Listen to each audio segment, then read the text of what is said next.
Salut les amis, c'est Paolo. Bienvenue sur FastProg.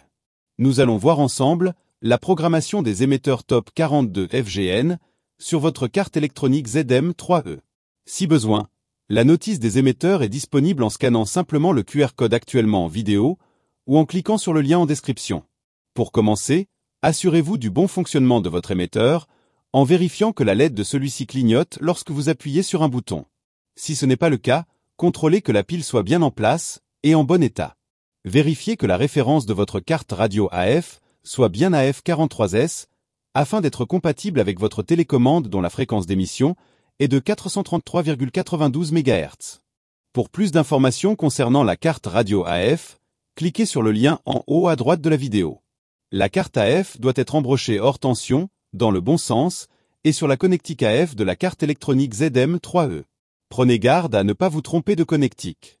Avant de programmer vos émetteurs, faisons un tour du choix des fonctions pouvant être associées au bouton de votre émetteur. La fonction 2.7, pour une commande pas à pas ou séquentielle.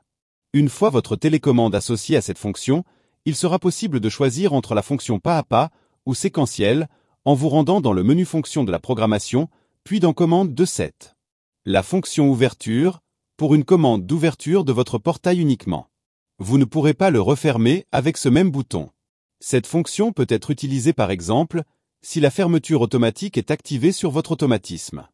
La fonction 2.3p, pour une commande piétonne ou partielle.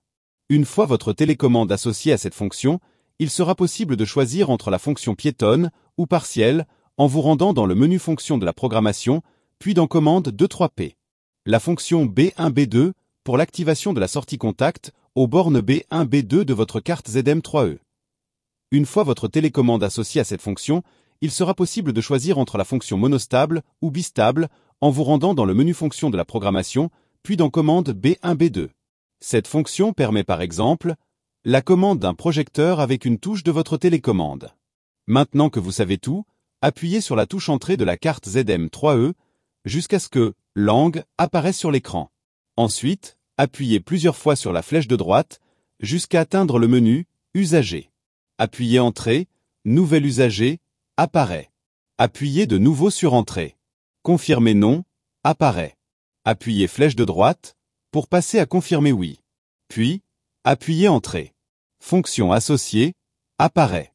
Choisissez la fonction souhaitée à l'aide des flèches et appuyez « Entrée » pour valider. Attente code apparaît sur l'écran, signalant que vous pouvez maintenant appuyer sur le bouton de votre télécommande auquel vous désirez associer la fonction sélectionnée. Si la carte reconnaît votre émetteur, le numéro de l'usager s'affichera instantanément à l'écran. Pour la programmation d'autres émetteurs, veuillez recommencer la procédure depuis le menu « Nouvel usager ».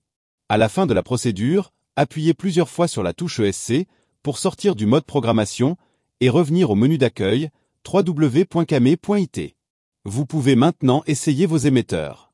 Si vous avez effectué une mauvaise manipulation et que vos boutons ne correspondent pas à la commande désirée, le plus simple est de supprimer les émetteurs de la mémoire et de les reprogrammer. Pour cela, appuyez sur la touche « Entrée » jusqu'à ce que « Langue » apparaisse sur l'écran. Ensuite, appuyez plusieurs fois sur la flèche de droite jusqu'à atteindre le menu « Usager ». Appuyez « Entrée », puis flèche de droite jusqu'à « Annuler tout ». Appuyez « Entrée ». Confirmer non apparaît. Appuyez flèche de droite pour confirmer oui. Puis, Entrée pour valider. Il ne vous reste plus qu'à retourner dans la fonction « Nouvel usager » afin de programmer vos émetteurs.